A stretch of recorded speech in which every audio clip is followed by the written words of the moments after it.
aminoácidos químicamente están compuestos por un grupo ácido y un grupo amino. Cada uno de los componentes tiene funciones y características particulares. Estos elementos son sumamente importantes y esenciales para la vida. A partir de estos elementos, de estas moléculas, se construyen las proteínas. La fusión de 1, 2, 4, 5 aminoácidos constituyen la proteína. Hay varios tipos de proteína que vamos viendo. Y estas proteínas pues van a participar en muchos de los procesos metabólicos que hemos mencionado, que nuestras células son unas fábricas que tienen estas rutas, procesos o vías metabólicas completas en cada célula y que se realizan de manera permanente. Hay dos tipos principales de aminoácidos. Unos que tenemos que necesariamente incluirlos en nuestro organismo, y principalmente son a través de la dieta, porque no puede nuestro organismo sintetizarlos, y hay otros que sí se pueden sintetizar. Su fórmula general consta de moléculas de hidrógeno, nitrógeno, carbono, oxígeno. Estos son los componentes. Y tienen una cadena lateral denominada R que les va a conferir a estos aminoácidos alguna propiedad específica a ese tipo de aminoácidos. Esta es la estructura química del grupo carboxilo. Este es el carbono central, también llamado carbono alfa, que coordina el grupo amino, que está compuesto por hidrógeno y nitrógeno, y el grupo carboxilo. Y este es el átomo de hidrógeno unido al carbono, que también tiene funciones específicas. La cadena lateral R es una cadena particular y diferente en cada tipo de aminoácido. La característica de este grupo carboxilo es que le da el carácter ácido a la molécula del aminoácido. A diferencia de esta rama amino, que es la que le da la característica, el carácter alcalino, básico. Se clasifican de varios tipos, bien por su polaridad, por su esencialidad y por su función. Vamos a ver por su polaridad cómo se clasifican los aminoácidos. La cadena lateral R es una parte del aminoácido que le concede esta propiedad polar al aminoácido. Son no polares o hidrofóbicos, o sea que no son solubles en agua, son insolubles en agua. Hay otras estructuras de aminoácido que no tienen carga, y hay otro grupo de aminoácidos que tienen una carga negativa para darles la condición de ácido. Donan protones, los protones, las moléculas de hidrógeno, y estos son algunos ejemplos: el ácido aspartico, el ácido glutámico. A diferencia de las moléculas de aminoácidos que tienen carga positiva, que son los que aceptan las moléculas de hidrógeno o protones y le dan el carácter básico. Ejemplos de ellos son la lisina, la arginina o la histidina. Según esa capacidad que tienen de tener la característica de disolverse en el agua o de no disolverse, ser insolubles en agua, también se pueden clasificar denominándoseles hidrófilos e hidrófobos. Los hidrófilos pues son aquellos que se van a diluir en agua, y tenemos acá un listado de esos aminoácidos: arginina, asparagina, ácido aspartico, cisteína, ácido glutámico, glutamina, glicina, histidina, lisina, serina y treonina. Y en el caso de los aminoácidos hidrófobos, o sea, los que son insolubles en agua, tenemos a la alanina, la isoleucina, la leucina, metionina, fenilalanina, prolina, triptófano, tirosina y valina. Entonces, esta polaridad les da pues también algunas características que vamos a ver más adelante. En el caso de la clasificación de los aminoácidos por su esencialidad, cuando son esenciales, tenemos aquí alguna clasificación y se separan por grupos. Aquellos que son esenciales, ¿por qué? Porque no los sintetizan, no los produce el organismo y requerimos ingerirlos a través de los alimentos. Aquellos que no son esenciales, sin embargo el organismo los puede producir, y aquellos que condicionalmente pueden ser esenciales dependiendo de la circunstancia, del rol que juegan en determinado mecanismo metabólico. Entonces aquí tienen el cuadrito de cuáles de los aminoácidos son esenciales, cuáles no lo son y cuáles están condicionados al entorno, al medio ambiente que se encuentran. Por último, por su función, los aminoácidos tienen tres funciones principales, que son ser glucogénicos, cetogénicos, o pueden comportarse indistintamente según la situación o según el estímulo que reciban. Los glucogénicos quiere decir que estos aminoácidos pueden convertirse en glucosa en determinadas condiciones, estimulando la gluconeogénesis en el hígado principalmente. Su metabolismo genera pues la participación intermediaria en el ciclo de Krebs, en esta vía metabólica, o la glucogénesis, como en el caso del piruvato, el oxalacetato, y forman pues las moléculas de glucosa a partir de estas estructuras. Esta también es un recuento de los aminoácidos que pueden manejar esta conversión en glucosa a partir de su estructura de aminoácidos. Hay otro grupo reducido de aminoácidos, la leucina y la lisina, que tienen la capacidad de convertirse en cuerpos cetónicos. Dan energía al músculo y al cerebro principalmente, y se manifiestan pues en situaciones, diríamos, fuera del equilibrio. Ayuno prolongado, en la diabetes mellitus no controlada, ¿no? Se producen estos cuerpos cetónicos para proporcionar la energía que el organismo necesita.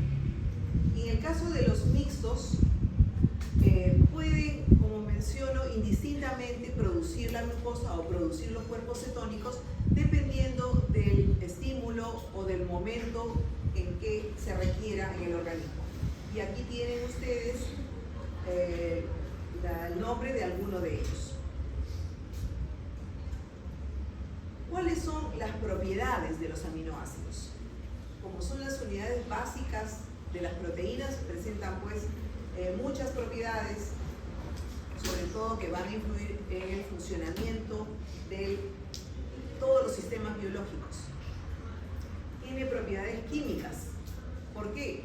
Porque tienen estos grupos dentro de su estructura química, el grupo amino, el grupo carboxilo, la cadena lateral, el radical R, que van a tomar funciones, actividades, dependiendo de la vía metabólica en la que se encuentran o la necesidad del organismo en algún tipo de producción. Por ejemplo, hemos visto que en algunas situaciones se convierte en glucosa, en otras puede convertirse en cuerpos cetónicos. Tiene la característica de anfoterismo. También interviene en el equilibrio ácido-básico. Entonces, en algunas condiciones puede sacar a relucir el funcionamiento de su grupo amino básico o su grupo oxidrilo ácido, dependiendo del medio ambiente. Tiene también esta característica de un punto isoeléctrico. Es el pH en el cual el aminoácido, diríamos, está estable, tiene una carga neutra, y a ese se le denomina un comportamiento switterión. O sea, el aminoácido está en un ambiente de homeostasis, en un ambiente de equilibrio y tiene una carga neutra, no tiene que ser ni ácido ni básico y tiene esa denominación de suiterión. Cuando hablamos de las propiedades físicas, ya hablamos de la solubilidad. La solubilidad va a depender de esa fracción R del aminoácido. Tiene un color y una absorción de luz ultravioleta. La mayoría de los aminoácidos son incoloros, algunos absorben la luz ultravioleta. Tienden a estar en su manejo laboratorial y en las diferentes metodologías que se pueden utilizar para observarlos, se ven cristalinos. Tienen estas propiedades biológicas que algo hemos mencionado, son esenciales y no esenciales, o también tienen una serie de funciones, estos aminoácidos ya en las proteínas. Como las proteínas dijimos que son el producto de la suma de varios aminoácidos, entonces obviamente la función individual de un aminoácido tiene que ver con la función de la proteína. Y ya las hemos visto, tienen función enzimáticas, hemos visto las enzimas, son proteínas, tienen que ver con las hormonas, con los receptores, con el transporte, ¿no? Entonces con una serie de elementos y acciones que intervienen dentro del metabolismo celular. Y también tienen algunas propiedades ópticas.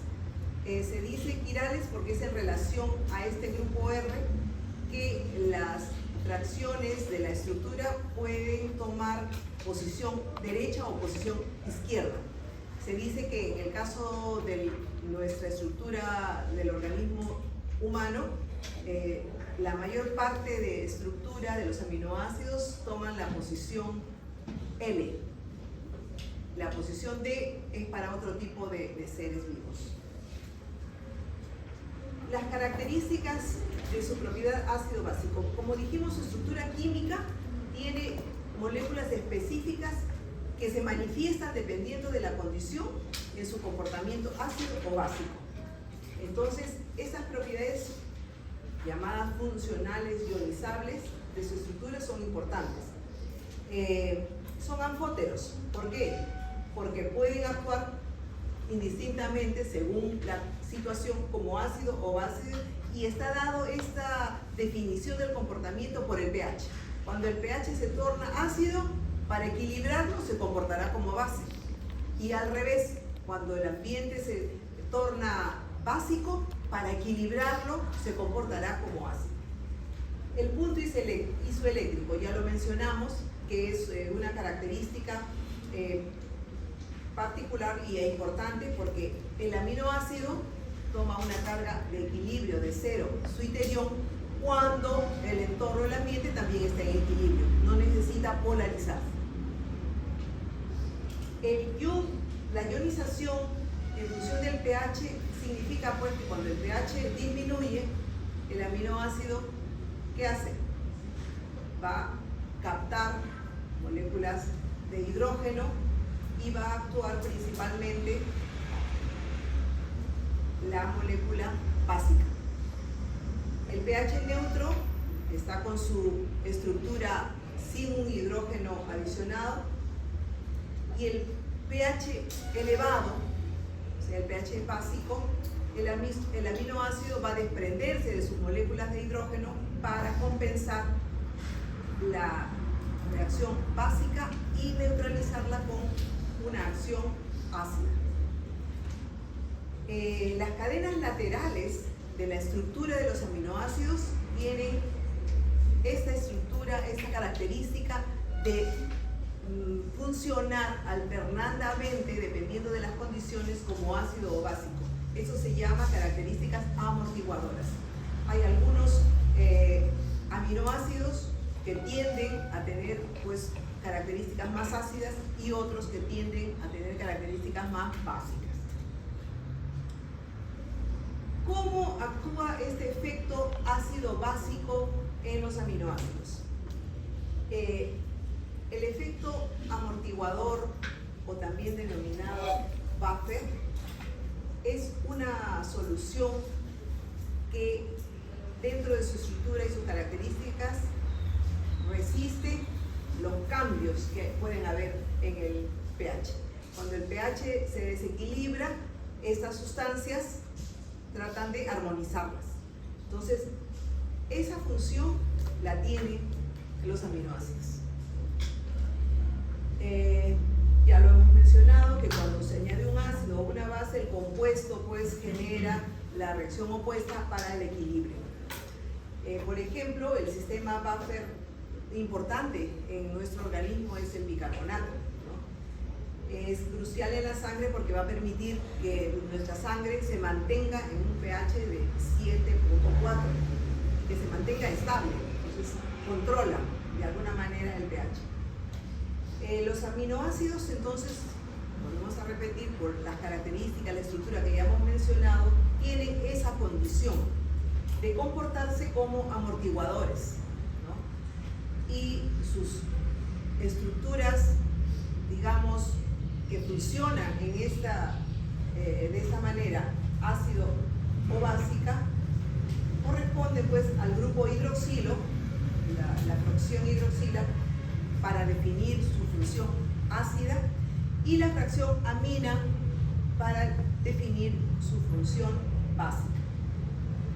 Entonces, ¿qué ocurre cuando va haciéndose un medio interno ácido? Se va disminuyendo. Aquí tenemos la estructura del aminoácido y el grupo amino, cuando hay una acidez,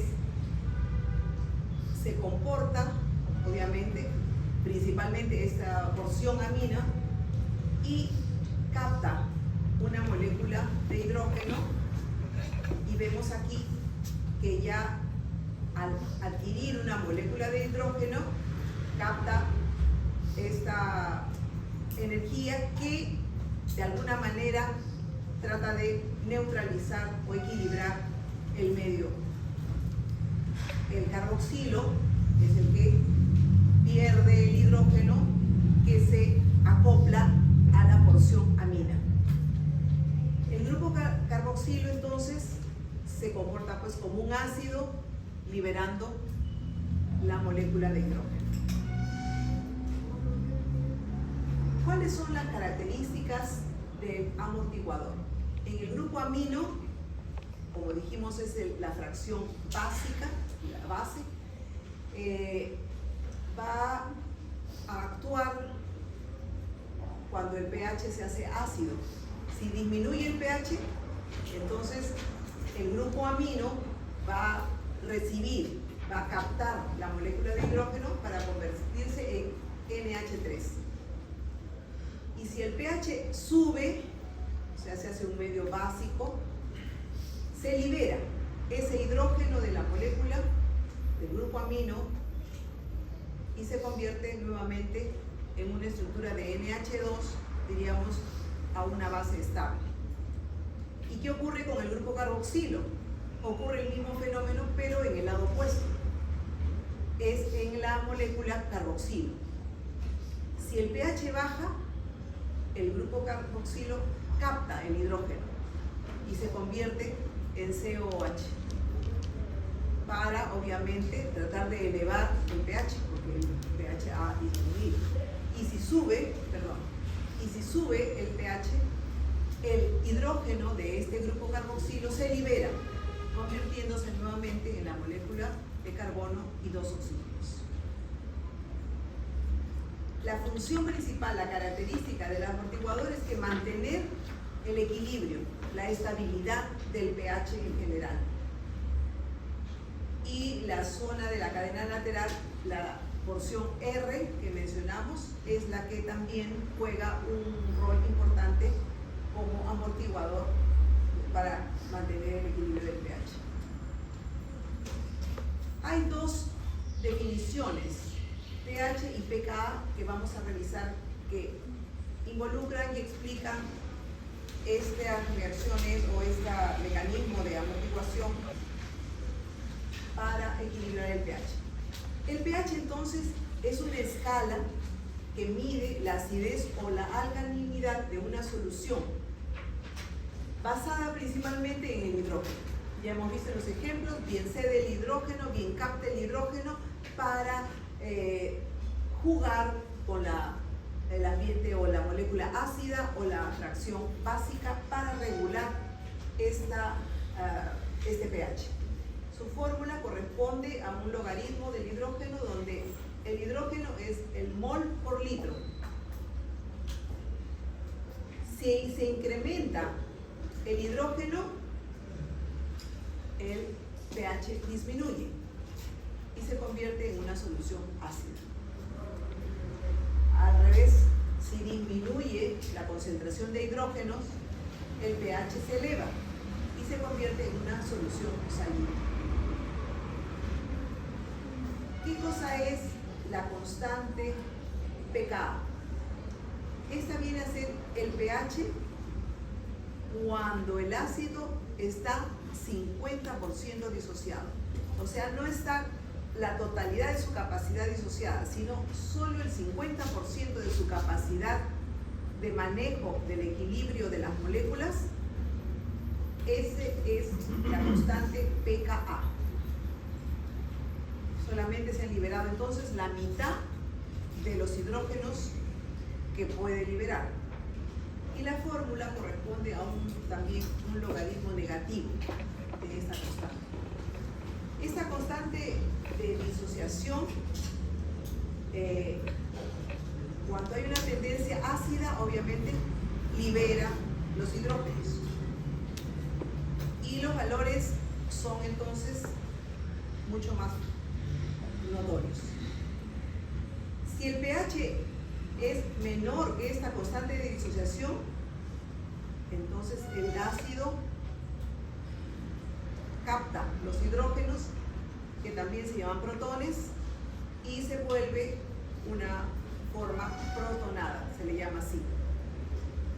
Y cuando se incrementa el pH, esta constante de disociación está en forma disociada, por lo tanto la molécula no contiene pues el hidrógeno. Esta es otra definición importante que se maneja en todo lo que es equilibrio ácido-básico. Esta es una ecuación que intercala el concepto de lo que es el pH en sí y el cociente de disociación. Esta es la fórmula, es la concentración de la base conjugada sobre la concentración del ácido, el logaritmo, más el cociente de disociación. Esta ecuación permite calcular el pH, diríamos, con más precisión de una solución buffer y también comprender, al desagregar los parámetros de la base conjugada o de la concentración del ácido, entender cuál es la distribución de los protones y cuál es la conformación del elemento de la solución buffer. Por ejemplo, aquí hay un ejemplo de un ácido acético que tenga una capacidad, un cociente de disociación de 4.76 y su base conjugada, que es el acetato, y las concentraciones de ácido base son iguales. El pH, entonces, será igual en este caso por las características de la estructura química con la constante de disociación. El punto isoeléctrico, también lo hemos mencionado, es el punto o el momento en el que el pH tiene una carga neutra, constante, equilibrada. Y en este punto, tanto las moléculas de carga positiva y negativa son equivalentes. Este punto isoeléctrico es muy importante para la bioquímica y la biotecnología. Obviamente que favorece algunas funciones y condiciones como la solubilidad y obviamente el desarrollo de una serie de fracciones, investigaciones en los laboratorios o en el estudio de estas moléculas, ¿no? Si está, diríamos, no está ni ácido ni básico, está en una posición neutra, ¿no? La solución, obviamente que vamos a tener resultados, ¿no? Reales de lo que estamos buscando.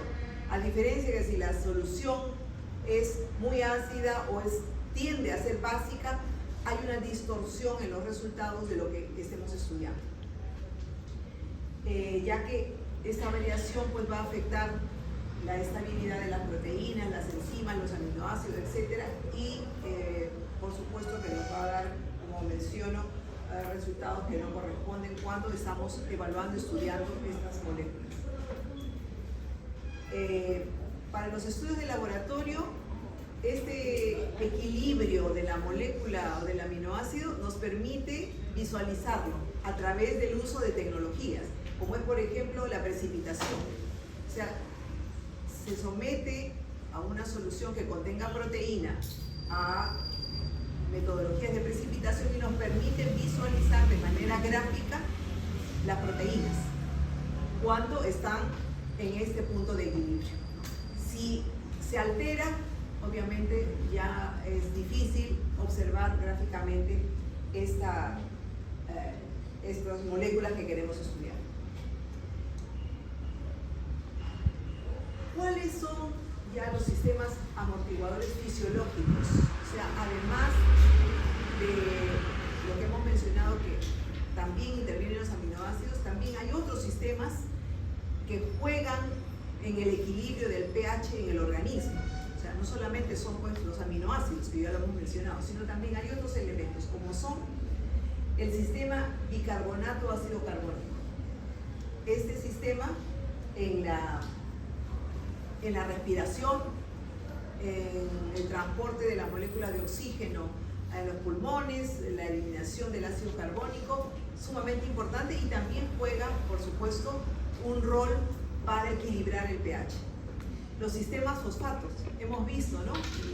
La dación del fósforo que interviene en la energía, y a la vez estas reacciones permiten equilibrar o mantener, contribuir al equilibrio del pH. Hay un sistema de proteínas que también son amortiguadores o buffers, como la hemoglobina, que vamos a ver en la siguiente clase. La albúmina también juegan ese rol. Entonces, tenemos a la mano, como funcionamiento de nuestro organismo, varios mecanismos que están atentos a equilibrar nuestro pH de manera constante. Y el otro sistema amortiguador importante, el amoníaco. También es una molécula muy importante que también contribuye al equilibrio del pH. Entonces, como resumen, mantienen pues estable el pH, evitando cambios intempestivos que alteren las funciones, porque claro, el cambio de pH van a alterar las funciones celulares en general, las funciones metabólicas que se producen. Entonces, están todos estos sistemas atentos al equilibrio. Y para mantener el pH sanguíneo en el rango normal, que es de 35 a 45, ¿no? 735, 745. Bueno, y nos permiten pues todas nuestras funciones en general. Aquí están los sistemas amortiguadores que hemos mencionado, indicando dónde se encuentran y cómo funcionan, ¿no? En esta característica o esta función de amortiguador. Por ejemplo, el bicarbonato, el ácido carbónico en la sangre y en los tejidos, ¿no? Regulan el pH sanguíneo eliminando el CO2 en la respiración, ¿no? Eliminamos el CO2, ¿no? Para, como parte del sistema del pH nuestro. El fosfato, en general en todas las células, hemos visto pues que esta vía cíclica del fosfato está permanentemente trabajando en todas las células y funciona mucho en la orina, ¿no? Para amortiguar el pH, sobre todo a nivel renal y dentro de las células. Las proteínas como la hemoglobina, la albúmina, están en la sangre, la hemoglobina está en la sangre y en diferentes, la albúmina también es un componente de todo nuestro organismo y regulan pues el pH en el plasma y en los tejidos en general. El amoníaco está ubicado principalmente en los riñones, entonces en ese mecanismo de eliminar todos los residuos que el riñón filtra, también obviamente elimina más o elimina menos dependiendo de lo que necesita para equilibrar el pH. Entonces se excreta obviamente los protones en la orina, función para mantener el pH. Los péptidos de importancia fisiológica. ¿Qué son los péptidos? Los péptidos son las moléculas que resultan de la unión de los aminoácidos. O sea, cuando se unen dos aminoácidos, ya se conforma un péptido. Y el enlace que une a los dos aminoácidos o más son enlaces característicos denominados peptídicos. Entonces acá vemos los aminoácidos que están sueltos. Cuando se unen por estos enlaces peptídicos, forman las proteínas. Y las proteínas son formadas por los péptidos de diferentes características. Por ejemplo, se llaman oligopéptidos cuando solamente entre 2 a 10 aminoácidos se unen. O sea, un oligopéptido está conformado por 2 a 10 aminoácidos. Polipéptidos cuando son más de 10. Y ya la proteína está formada cuando se unen más de 50 aminoácidos. Entonces vemos que existen varias estructuras de diferente tamaño, de diferente conformación y función que vamos a ir viendo en su estructura por el agrupamiento de los aminoácidos. Y obviamente estos péptidos en los diversos tipos de su estructura también tienen diversas funciones, ¿no? Ya hemos visto que algunas pueden encontrarse en la respuesta inmunológica, pueden estar en las hormonas, como parte de las hormonas, o en general neuromoduladores en el sistema nervioso central. Entonces cumplen diferentes funciones y según su estructura tienen también su característica de función. Los péptidos de importancia fisiológica, ¿no? Son esenciales, pues, porque imagínense, son los que también a partir del aminoácido, que es la estructura básica fundamental, van a llegar a conformar las estructuras proteicas, ¿no? Y ya hemos visto toda la variedad de funciones y de ubicaciones que tienen las proteínas. Por ello regulan también, ya estamos repitiendo, procesos neurológicos, hormonales, cardiovasculares. Las proteínas están en todo el funcionamiento de nuestro organismo. Ya hay de diferentes tipos también. A veces tienen, bueno, le llaman potencial terapéutico, porque las proteínas, por decir, cuando hay lesiones en la piel, nos regeneramos, ¿no? Nos lesionamos y viene la cicatrización y todo lo demás. Entonces, parte del funcionamiento de las moléculas. También hay algunos péptidos que interfieren en el ingreso de elementos extraños, como pues de repente organismos infecciosos, ¿no? Y el crecimiento de lo que hemos mencionado, que puede ser como parte de una reparación. Está aquí nuevamente la mención de los tipos de péptidos que pueden haber, que tienen función hormonal, neuromoduladora, inmunológica, digestiva, están en todo el organismo y intervienen casi en todas las funciones. Por ejemplo, los de función hormonal, característico de la insulina, o sea, las hormonas, ¿no? La insulina tiene 51 aminoácidos, entonces es una proteína, ¿no? El glucagón tiene 29 aminoácidos, por la estructura que dijimos, ¿no? Podría ser un polipéptido de repente, ¿no? La oxitocina solo tiene 9 aminoácidos, un oligopéptido tendría que ser. La vasopresina, igual esta hormona antidiurética, también un oligopéptido, ¿no? Muy bien, entonces por su composición podemos darle alguna ubicación dentro de la clasificación de los polipéptidos. En el caso de la insulina ya sabemos que es secretada pues, en el páncreas por las células beta, ¿no? Y regulan los niveles de glucosa en la sangre. El glucagón se encuentra estimulando la gluconeólisis y la gluconeogénesis, o sea, en la producción de glucosa, que es lo opuesto a la insulina. La oxitocina, producida por el hipotálamo, está relacionada al momento del parto, la lactancia, la parte gestacional. La vasopresina también es producida por el hipotálamo y está presente para la regulación del balance hídrico y favorece la reabsorción de agua, por lo tanto estará funcionando más. ¿En dónde? Si hablamos de la reabsorción de agua, ¿en dónde está funcionando más? riñón. En el riñón, claro, la vasopresina interviene ahí. Entonces, por ejemplo, cuando hay los pacientes hipertensos tienen problemas con estas hormonas porque hay una alteración en el balance hídrico. Muy bien. En el caso del sistema nervioso, las endorfinas, ¿no? Hay de varios tipos, encefalinas, dinorfinas, una serie de proteínas o péptidos que van a actuar, pues, por ejemplo, en la percepción del dolor, el bienestar, el ejercicio, el placer, el enamoramiento, ¿no? Dicen que las endorfinas están presentes cuando estamos enamorados. Sustancias P, que también, miren, es un péptido de 11 aminoácidos, pero se involucra en la transmisión del dolor en el sistema nervioso central.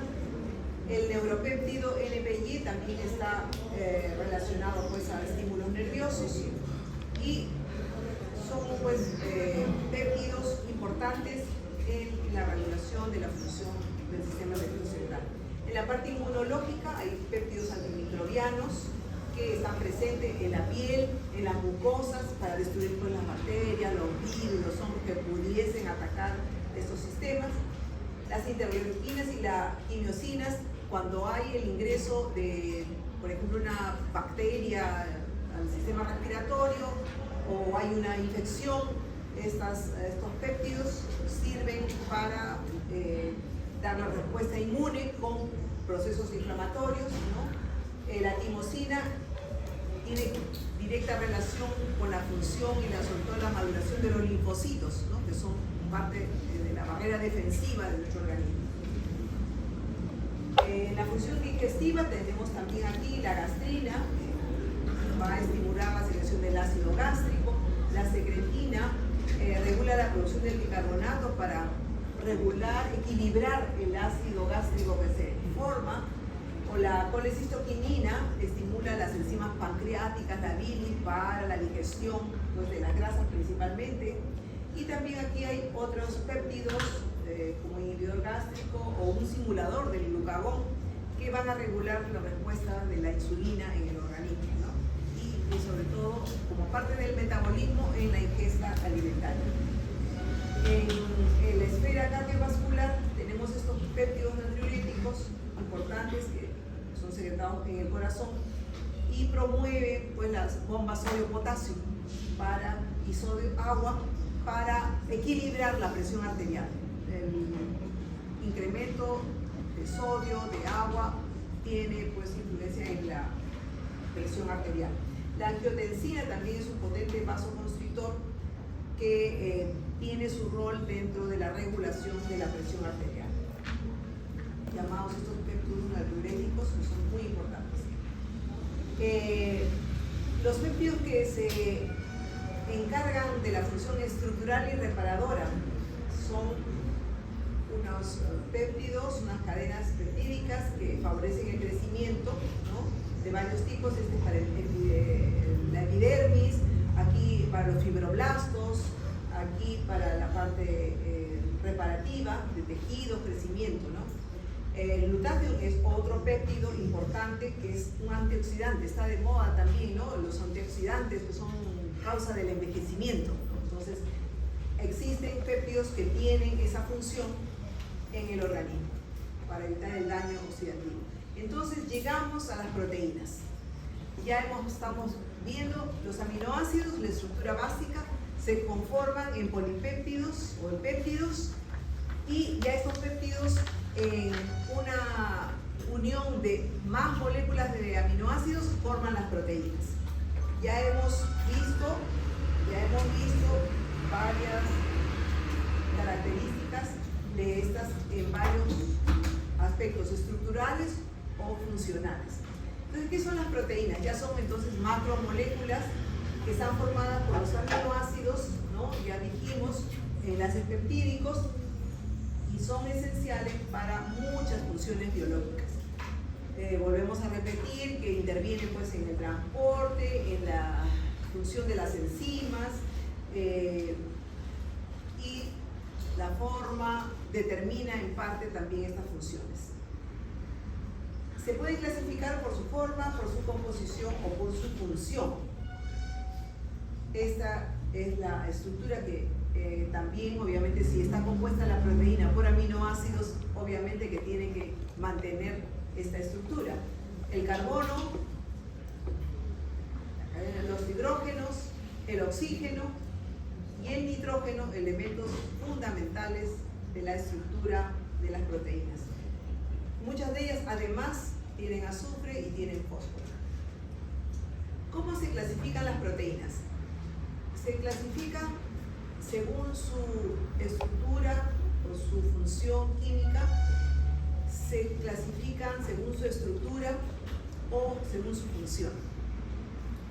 Según su estructura química pueden ser simples o conjugadas. Las conjugadas es las que están acopladas a un otro elemento denominado grupo prostético. Por ejemplo, la hemoglobina. Según la estructura pueden ser lineales, denominadas fibrosas, o pueden ser circulares, denominadas globulares. Luego vamos a ampliar el criterio funcional. Entonces, esta es la clasificación según su forma, globular o fibrosa, y en el caso de las proteínas globulares tienen esta forma esférica, son solubles en agua y en soluciones acuosas y se desempeñan en funciones de movimiento, transporte, que ya hemos visto, la catálisis, el metabolismo mismo, la regulación, o sea, no pueden estar quietas. La hemoglobina, la albúmina, la enzima, la insulina, principales ejemplos. A diferencia de las proteínas fibrosas, o sea, esas lineales, tienen la estructura alargada, son insolubles en agua y desempeñan más funciones estructurales. Vale decir, la estructura celular en el sostén de los tejidos, el colágeno, la queratina, la fibrina, la miosina. Ellos mantienen la forma y la estructura de los tejidos en general. Entonces acá hay una diferencia, ¿no? Por la forma, una es esférica y compacta, filamentosa, estructura repetitiva, una es las globulares solubles en agua, las proteínas fibrosas insolubles. Las globulares funcionan una serie de actividades dinámicas, estas de acá, las fibrosas son estructurales, y acá hay algunos ejemplos de ambas proteínas. Otros ejemplos más, la hemoglobina transporta el oxígeno en la sangre, en cambio en las fibrosas, por ejemplo, el colágeno es la que le da la resistencia a la piel, a los huesos, a los cartílagos. Las enzimas, en el caso de las globulares, catalizan reacciones químicas. En cambio, la queratina, que es una proteína fibrosa, está encargada pues de la estructura del cabello, las uñas, la piel, todo lo que es rígido, entre comillas. En el caso de las globulares es la albúmina, regula la presión oncótica de la sangre. En el caso de la fibrosa es la miosina, que participa en la contracción muscular. Las proteínas, por su composición, solamente las simples están formadas por aminoácidos o derivados de estos, y solo producen aminoácidos o pequeñas cantidades de carbohidratos. Entonces son, diríamos, como su nombre lo indica, proteínas básicas: albúmina, insulina, queratina, colágeno. Había dentro de las globulares un grupo de proteínas que también se llaman conjugadas. ¿Por qué? Porque tienen una parte, si esta es la proteína, están adheridas a una parte no proteína, que se llama grupo prostético. Y a la proteína se le denomina, dependiendo de a quién está adherida. La hemoglobina, por ejemplo, tiene 4 subunidades unidas al grupo hemo, que contiene el fierro. Entonces, la proteína es la globina y se denomina hemoglobina porque está unida a este grupo hemo. Aquí hay otros ejemplos más. Por ejemplo, las glucoproteínas están unidas a un carbohidrato. Ejemplo de ellas son las inmunoglobulinas. Las lipoproteínas unidas a los lípidos. Estas moléculas HDL, LDL del perfil lipídico son las que no son lipoproteínas. Las metaloproteínas, ya hemos visto los iones metálicos, ¿no es cierto? En este caso la hemoglobina tiene un ion metálico, está unida al fierro. La ferritina también es una proteína que se une al fierro. Las fosfoproteínas, los grupos fosfatos que ya hemos también mencionado, ejemplo la caseína. Nucleoproteínas están unidas a los ácidos nucleicos, ¿no? Y un ejemplo de ellos son los ribosomas. Por su función, algo ya hemos ido mencionando, la función estructural, el colágeno, la queratina y la elastina, ¿no? Todo lo que es cabello, piel, uñas, dientes, huesos. Transporte, la hemoglobina, la albúmina, las lipoproteínas. La hemoglobina que transporta pues, el oxígeno, la albúmina igual, un papel importante, hemos dicho, en la presión oncótica. Las enzimas son las que actúan, ya las hemos estudiado las enzimas, como la amilasa, la polimerasa, la pepsina. Las proteínas en su función hormonal también ya hemos visto, la insulina, el glucagón, la somatotropina. Hemos visto también en su función inmunológica o defensiva, inmunoglobulinas o el fibrinógeno también, en su acción contráctil, actina, miosina, y en su función de almacenamiento la ferritina principalmente, almacena pues el fierro, y la mioglobina. Son importantes entonces, resumiendo, porque intervienen en la parte estructural, en la actividad enzimática, en la actividad hormonal, defensiva, transporte, en la señalización, que ya la hemos estudiado, en la función homeostática del organismo y también en la actividad contráctil muscular. Entonces, las proteínas intervienen en todo lo que es la característica, la función de la célula. Ahora vamos a adentrarnos a ver qué tipo de proteína decíamos que eran el colágeno, la elastina y la queratina, por su forma. ¿Qué forma tenía? ¿La globular o la fibrosa? Muy bien. ¿Y por sus funciones era dinámica o era un poco estática? Llamémoslo así, por las características. ¿A qué se dedicaban? ¿Perdón? Claro, estructural. Simplemente casi están cumpliendo su función de mantener, ¿no? la característica de las uñas, del pelo, de los huesos, de los dientes, todo lo que está estático, ¿no? Entonces vamos a estudiar estas moléculas. Las proteínas estructurales. Las principales son el colágeno, la elastina y la queratina. ¿Por qué? Porque están en la estructura de la piel, los huesos, los tendones, vasos sanguíneos y otros tejidos. Sin embargo, cada una tiene funciones específicas y tiene características específicas. Pero son muy importantes porque la alteración de estas proteínas pueden manifestarse en enfermedades serias, muchas de ellas congénitas. Entonces vamos a hablar un poco del colágeno, que también es otra molécula que está de moda, ¿no? Todos se implanta colágeno, el colágeno pues da, ¿no? una imagen de una estructura en buenas, con todas las características que pueda tener para conservar el tejido, ¿no? Entonces esta proteína es muy abundante, está en todo el organismo y representa más o menos el 30% del total de las proteínas que tenemos en el cuerpo. Estas fibras son resistentes y le van a dar pues la fuerza y el soporte a todos los tejidos. Sin embargo, también tiene la característica que puede darle una facilidad de flexibilidad, ¿no? Si bien es cierto, por ejemplo, los tendones, ¿no? El colágeno, tienen que conservar una rigidez para su función, pero por supuesto nosotros caminamos, movemos nuestras articulaciones, ¿no? Entonces también tiene una flexibilidad los tendones, por ejemplo, ¿no? Los ligamentos, Luego es el colágeno una proteína sumamente importante en la cicatrización de piel o la regeneración del tejido celular en general, ¿no? Juega un papel importante.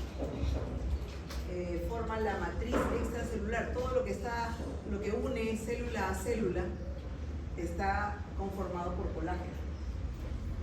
Y tiene que ver pues con la hidratación de la piel en general. Está, como decimos, en todos los órganos. Aquí tenemos varios tipos de colágeno y principalmente, dependiendo del tipo, están ubicados en una localización determinada. Por ejemplo, acá el tipo 1 y 5 está en la córnea, el tipo 3, 4 y 5 está en la piel, en el cabello, el tipo 1, 3 y 4 en las válvulas cardíacas, el tipo 1 y 3 está en los músculos, el tipo 1 y 5 en el tejido adiposo, el tipo 1, 3 y 4 en los vasos sanguíneos, el tipo 1, 3 y 5 en los tendones, el tipo 1, 3 y 5 también se encuentra en los huesos. Entonces están localizados en todo nuestro organismo en mayor o menor proporción dependiendo del órgano o del sistema en el que se encuentra. ¿Cómo se produce la biosíntesis del colágeno? ¿Quién produce el colágeno? Los fibroblastos. Los fibroblastos son los fabricantes del colágeno. En el caso del hueso, son los osteoblastos, se llaman osteoblastos, y en el caso del cartílago, los condrocitos. Ellos son los que producen el colágeno. Y se forma a partir de los aminoácidos glicina, prolina y lisina, principalmente. Pueden intervenir otros aminoácidos, pero estos son los principales. Entonces, ¿qué ocurre? Estos aminoácidos están en el retículo endoplásmico, en el ribosoma, y son hidrolizados dentro del retículo endoplásmico y forman el pre-procolágeno con esta hidrosilación. Sale del retículo endoplásmico y pasa por un proceso de glicosilación en donde se unen moléculas de galactosa, de glucosa y forma el procolágeno ya en el citoplasma. Este procolágeno comienza a unirse con otras fibras y forma una hélice. Esta hélice, en esta estructura del procolágeno, sale de la célula y en el espacio extracelular elimina las fracciones terminales de ambos extremos y se compacta. Se compacta y forma el tropocolágeno. Este tropocolágeno sigue acoplándose en fibrillas para formar, ensamblar pues las fibras de colágeno finales, ya de funcionamiento. En esta biosíntesis interviene la lisiloxidasa, que es una enzima muy importante que va a contribuir en la conformación de este colágeno. Lo que estábamos mencionando es un resumen nuevamente. Esta es la fibra ya del colágeno, pero viene a partir de los aminoácidos, se forman hélices, triples, luego esas fibrillas se siguen uniendo y ya forman una fibra de colágeno que son la conjunción, la adhesión de muchas fibrillas de inicio, fibras de colágeno. Las células producen dos tipos de colágeno, alfa 1 y alfa 2, que están distribuidas pues en nuestro organismo. Ya hemos visto la formación previa al colágeno final. Este es un resumen del anterior. Dijimos que se forma a partir de la glicina y la prolina de aminoácidos. Sin embargo, aquí, por ejemplo, un factor sumamente importante es la vitamina C. Contribuye, colabora, forma parte de este proceso de la formación del colágeno. cuando tenemos deficiencia de la vitamina C, vamos a tener problemas con toda la producción del colágeno y por lo tanto con toda la capacidad pues, de soporte en la estructura de nuestro organismo. La irisina le da la estructura, la prolina la fuerza, la flexibilidad y la vitamina C es que va a convertir la prolina en hidroxiprolina. Entonces tienen que haber todos estos elementos para formarse el colágeno. Como dijimos, hay muchos tipos, ¿no?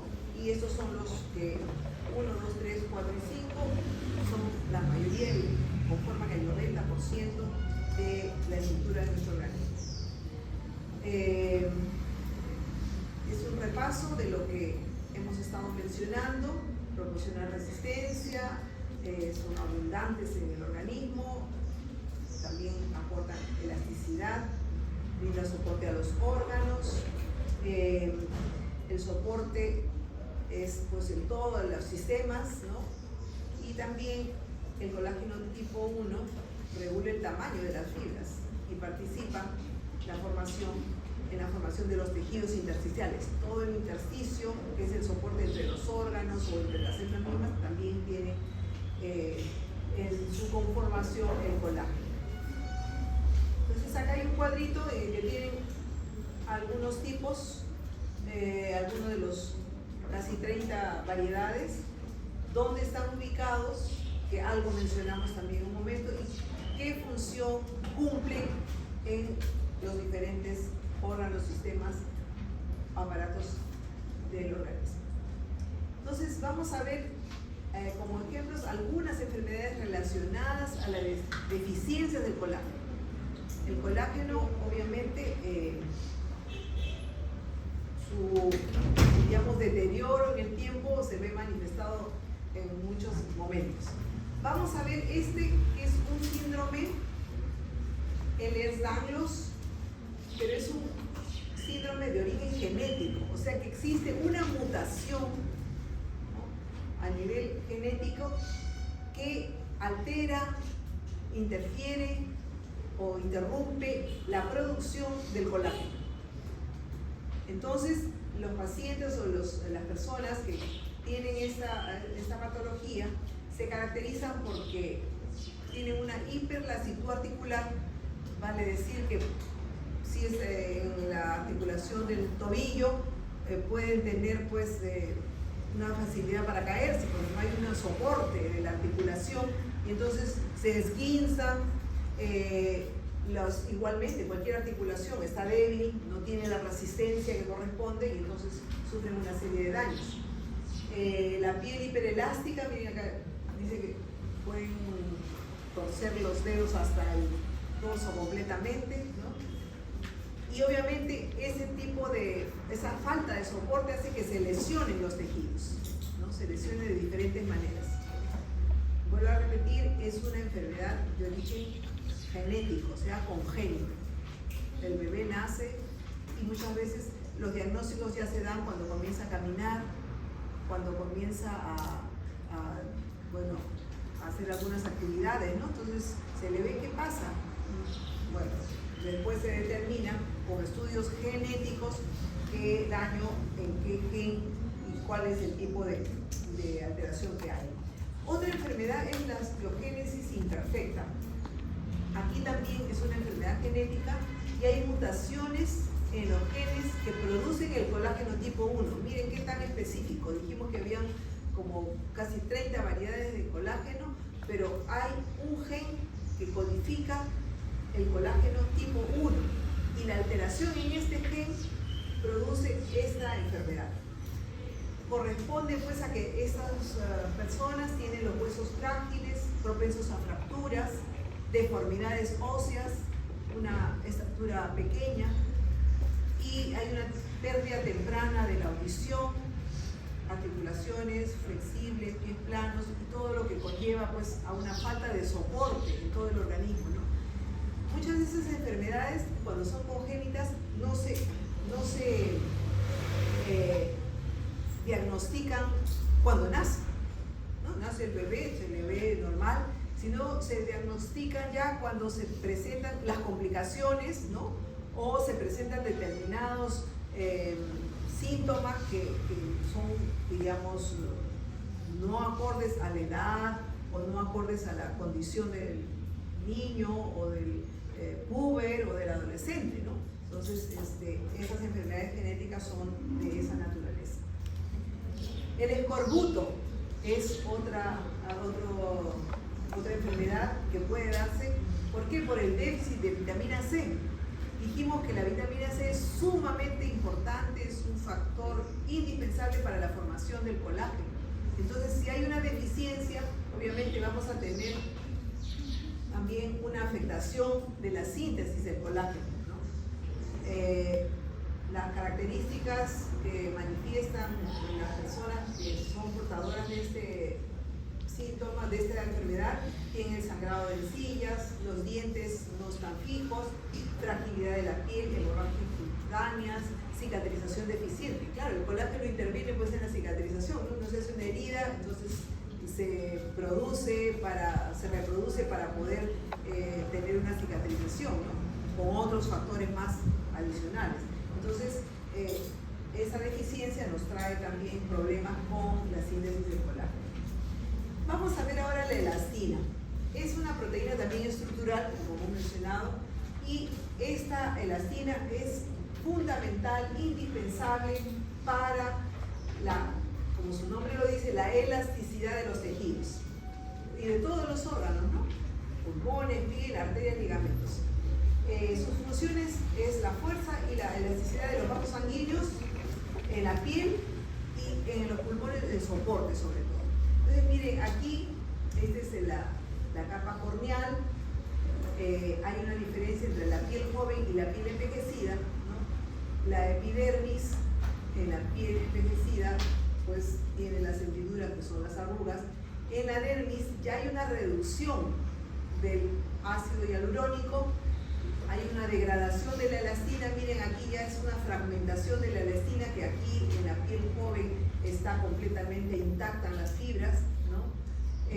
Luego hay una atrofia con la reducción del colágeno. Miren, estas fibras de colágeno, ¿y cuál es la diferencia cuando estamos como ustedes, de 20 años?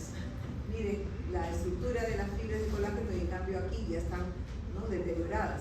Entonces, esta es la diferencia, y estas proteínas obviamente están ligadas y relacionadas directamente al envejecimiento.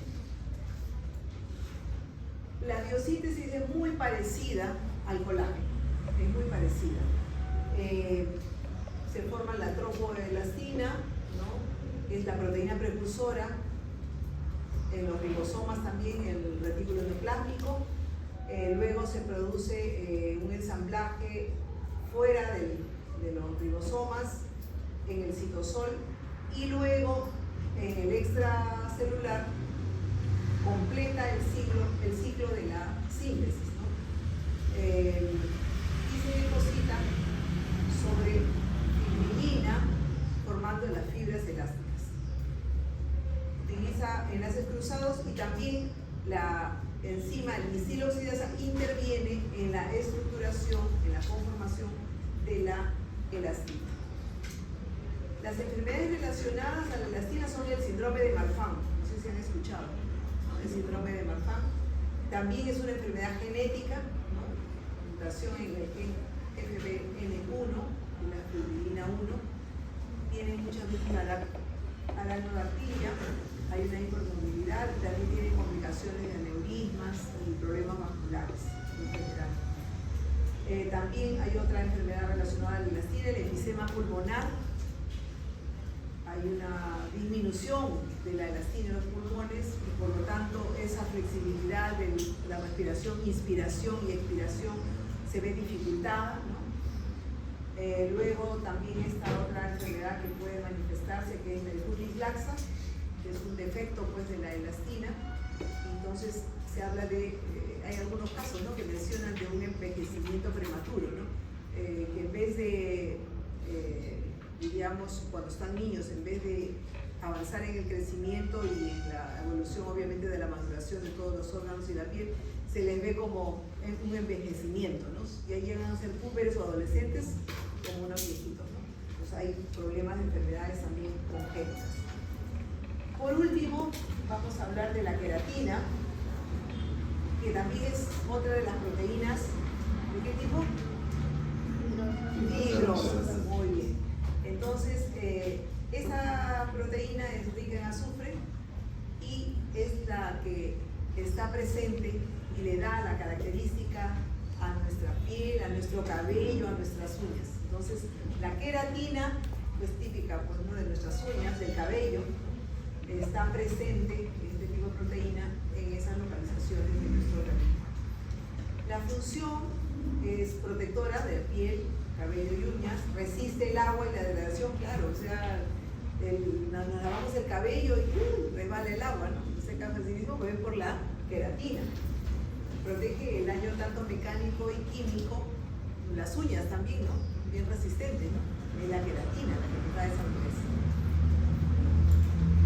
La queratina alfa, presente en piel, uñas, cabello, y esta es la estructura química pues, de la queratina. La biosíntesis se realiza en los queratinocitos de la epidermis principalmente, igual que las anteriores en el retículo endoplásmico, igual sufre una polimerización, ¿no? Y como tiene el azufre, tiene los enlaces disulfuro, y los queratinocitos, miren, aquí por ejemplo sí ocurre algo característico o particular, ¿no? Los queratinocitos mueren y se convierten en las células queratinizadas que tenemos, pues, que forman la capa córnea de todas las zonas que tenemos capa córnea, ¿no? Tiene un alto contenido de cisteína y por lo tanto la rigidez la dan los puestos de sulfuro entre moléculas. Las enfermedades relacionadas a la queratina son la ictiosis, que es un defecto de la queratinización, y como síntomas se aprecia pues una piel reseca, ¿no? Escamosa, que tiene relación obviamente con la hidratación, pero también con la producción de la queratina. La epidermolisis bullosa, que es una enfermedad también congénita, que es por mutaciones genéticas. Ampollas en la flexión mínima de la piel. Han escuchado hablar de esos niños de piel de mariposa, ¿no? Que tienen ampollado, también es una falla a nivel de la producción de la queratina. En muchos casos la alopecia también puede deberse a una alteración en la síntesis de la queratina. Entonces tiene una caída muy notoria pues, del cabello. La oligodistrofia, una alteración de la estructura de las uñas, ¿no?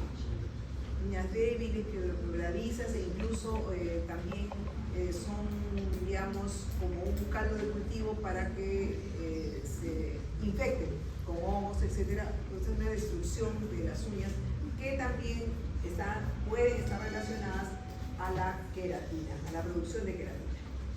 Muy bien.